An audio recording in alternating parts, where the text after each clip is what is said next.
Hello, good day everyone. আজকে আমি আপনাদেরকে দেখাবো সয়েল ক্লাসিফিকেশন। সয়েল ক্লাসিফিকেশন করতে গেলে কতকগুলি রুলস রেগুলেশন মেনে আমাদের কাজ করতে হয়। সয়েল ক্লাসিফাইড করার জন্য কি কি মেথড ইউজ করা হয়, সেই মেথডগুলির মধ্যে কোনটা পপুলার, সেই পপুলার সিস্টেমে আমি আজকে একটা সমাধান সহ এই ভিডিও তৈরি করব। যারা এই ভিডিও দেখবেন আশা করি আপনারা উপকৃত হবেন। চলুন তাহলে দেখা যাক। সয়েল ক্লাসিফিকেশন সিস্টেমটি দেখানোর জন্য আমি যে বইটি ফলো করেছি সেটা হচ্ছে soil mechanics and foundation engineering, geotechnical engineering. Writer হচ্ছে ডক্টর কেয়ার অরোরা। হ্যালো, তাহলে আমি এখন আপনাদেরকে দেখাচ্ছি soil Classification system. Soil classification বা টাইপস অফ সয়েলের ক্ষেত্রে আমরা কয়েকটা সিস্টেম ফলো করে থাকি। তার মধ্যে যেমন সয়েল ক্লাসিফিকেশন সিস্টেম সাধারণত পার্টিকেল সাইজের উপর বেসিস করে করা হয়েছিল ফার্স্ট পর্যায়ে। সেই তিনটা মেথড হচ্ছে MIT system, Massachusetts institute of technology in USA, international classification system, US bureau of soil classification. এই তিনটা সিস্টেমে পার্টিকেল সাইজ ক্লাসিফিকেশন করা হতো। পরবর্তীতে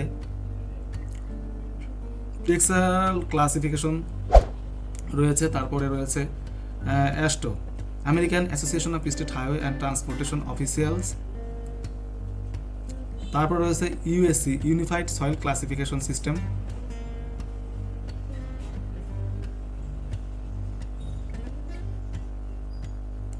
তারপর রয়েছে Indian standard classification system.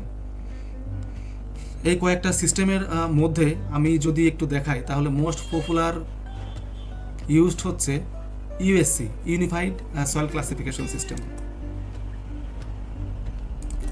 Unified Soil classification সিস্টেমে প্রথমে আমি প্রবলেমটা আপনাদেরকে দেখাবো, সেই প্রবলেমটি দেখানোর আগে আমি একটু ইউনিফাইড সয়েল ক্লাসিফিকেশন সিস্টেম নিয়ে একটু আলোচনা করবো, জাস্ট শর্ট আলোচনা। প্রথমে ইউনিফাইড সয়েল ক্লাসিফিকেশন সিস্টেমকে দুইটা ভাগে ভাগ করা হয়েছে, একটা হচ্ছে কোর্স গ্রেইনড সয়েল আর একটা হচ্ছে fine grained soil. Coarse grained soil আবার দুই ধরনের, একটা হচ্ছে গ্রাভেল আর একটা হচ্ছে স্যান্ড। আর fine grained silt and clay, liquid limit less 50%, silts and clay liquid limit greater than 50%।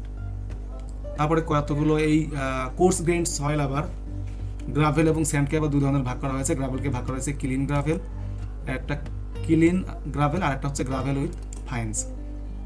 স্যান্ডকে ভাগ করা হয়েছে ক্লিন স্যান্ড, স্যান্ড উইথ ফাইন্স। এইভাবে প্রত্যেকটা গ্রুপ সিম্বল আছে। এই প্রত্যেকটা গ্রুপ সিম্বলের কী কী নাম আপনারা ডান পাশে দেখতে পাচ্ছেন। যেমন এটাকে বলি জিসি, ক্লে গ্রাভেল। যেমন ওয়েল গ্রেডেড গ্রাভেলকে জিডব্লিউ দ্বারা প্রকাশ করা হয়। এভাবে কয়েকটা কন্ডিশন আছে, এইভাবে কন্ডিশনগুলি কনসিডার করেই সয়েলের ক্লাসিফাই করা হয়।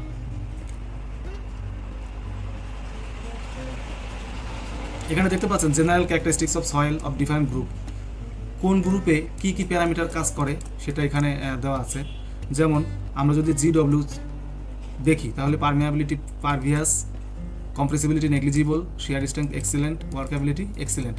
তাহলে যখন আমাদের এই যে সয়েলগুলিকে ক্লাসিফিকেশন করছি, এটা করার উদ্দেশ্যই হচ্ছে আমরা কোন সয়েল কোন কনস্ট্রাকশনের কাজে হলে তখন আমাদের ওই সয়েল সম্পর্কে ধারণা নিতে গেলে এই গ্রুপগুলো জানতে হয়। আর আমরা যখন সয়েল টেস্ট করব, সয়েল টেস্ট করার পরে যে গ্রুপে আমরা পাবো সেই গ্রুপ অনুযায়ী তার কি কি প্যারামিটার কাজ করতেছে, অর্থাৎ তার ওয়ার্কেবিলিটি কেমন, শিয়ার স্ট্রেংথ কেমন, কম্প্রেসিবিলিটি কেমন, পারমিয়াবিলিটি কেমন, এগুলো আমরা সহজেই বুঝতে পারি। আর যখনই আমরা এই প্যারামিটারগুলি সম্পর্কে ধারণা পাবো তখনই আমরা ওই সয়েলের উপর কোন ধরনের কনস্ট্রাকশন বা কোন ধরনের ফাউন্ডেশন অ্যাপ্লাই করতে হবে সেটা সহজে আমরা বুঝতে পারবো। তাহলে এতক্ষণ আমি আলোচনা করলাম সয়েল ক্লাসিফিকেশন সিস্টেমগুলি নিয়ে। এখন ওই রকম একটা ফিল্ড টেস্টের মাধ্যমে কিছু ডেটা সংগ্রহ করা হয়েছে, সেই ডাটার মাধ্যমে আমি এই সয়েলটাকে ইউএসসি সিস্টেমে ক্লাসিফিকেশন করে আপনাদেরকে দেখাবো। প্রথমে দেখতে পাচ্ছেন এখানে সয়েল দু ধরনের সয়েল স্যাম্পল নেওয়া হয়েছে, স্যাম্পল এ, স্যাম্পল বি, এবং এর কয়েকটা ভ্যালু রয়েছে। যেমন লিকুইড লিমিটকে ডব্লিউএল দ্বারা প্রকাশ করা হয় এবং প্লাস্টিসিটি ইন্ডেক্স, তারপরে কত নাম্বার সিপ দিয়ে কত পার্সেন্ট পাস করলো সেটার কোয়ান্টিটি দেওয়া আছে। আমরা এই যে ডাটাগুলি দেওয়া আছে এই ডাটার সাহায্যে আমরা ইউনিফাইড সয়েল ক্লাসিফিকেশন সিস্টেমে সয়েলটাকে ক্লাসিফাই করব। প্রথমে সয়েল এটা যদি আমরা চিন্তা করি, সয়েল এতে আমরা দেখতে পাচ্ছি যে আমরা 100 নাম্বার সিপ দিয়ে কি হলো না হলো সেটা আমাদের জানার বিষয় নেই। কেন? কারণ আমরা যখন ইউনিফাইড সয়েল ক্লাসিফিকেশন সিস্টেমে যাব তখন আসলে শুধু 200 নাম্বার সিপের কথা বলা হয়েছে। তাহলে আমরা এই 200 সিপ দিয়ে কতটুকু রিটেন করলো আর কতটুকু পাস করলো, এই দুটা কনসিডার করে আমরা বের করতে পারবো যে এটা কি gravel. Unified Soil Classification system যদি দেখি,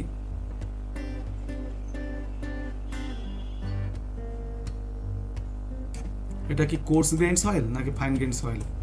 তাহলে আমরা যদি সমাধানে যাই,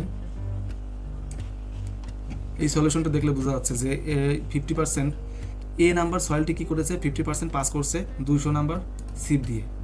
তাহলে 200 নাম্বার সিপ দিয়ে যদি 50%-এর বেশি বা 50% পাস করে, তাহলে সেই সয়েলটা হচ্ছে ফাইন গ্রেইন সয়েল। আর যদি রিটেন করে তাহলে কোর্স গ্রেইন।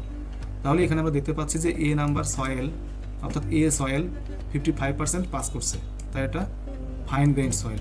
এখন আমরা দেখি যে এটা লিকুইড লিমিট, প্লাস্টিসিটি ইন্ডেক্স, এইটার ভিত্তিতে এটা কি সয়েল।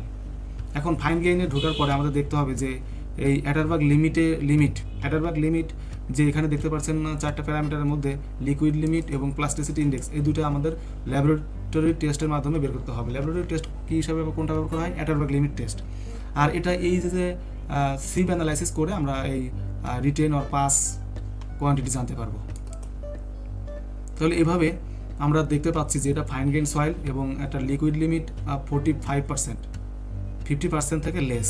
তাহলে 50% থেকে লেস হলে ইউএসসি সিস্টেমে কি বলা হয়েছে দেখা যাক, আমরা একটু দেখি।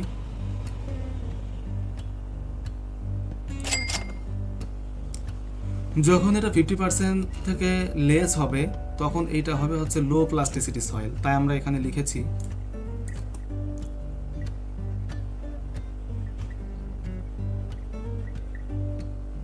এটা লো প্লাস্টিসিটি সয়েল। তারপর আমরা দেখব যে অ্যাটারবার্গ লিমিট, অ্যাটারবার্গ লিমিট প্লটে এ লাইনটা কি অ্যাটারবার্গ লিমিট প্লট এ লাইনের উপরে আছে নাকি নিচে আছে। তাহলে এটা দেখতে পাচ্ছি যে এখানে আছে লিকুইড লিমিট কত, লিকুইড লিমিট আছে 45, লিকুইড লিমিট আছে 45%। তারপরে এখানে প্লাস্টিসিটি ইন্ডেক্স আছে 29, 30 নিচে। তাহলে এখানে একটা লাইন টানলাম, লাইন টেনে দেখা যাচ্ছে যে এটা এ লাইনের উপরে আছে। The Atterberg limit floats above the A line, the soil classified as CL. তাহলে যদি ইনঅর্গানিক ক্লে হয় low to medium plasticity, 50% less হলে এটা হবে সিএল। অ্যাটারবার্গ লিমিট যদি উপরে হয় তাহলে এটা হবে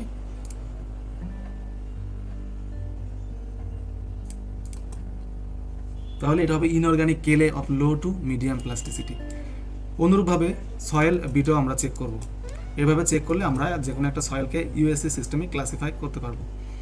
যখন আমরা ইউএসসি সিস্টেমে ক্লাসিফাইড করব, এখন আমরা দেখি এই যে সয়েল এটা পাইছে কি সিএল, ইনঅর্গানিক কেলে of low to medium plasticity.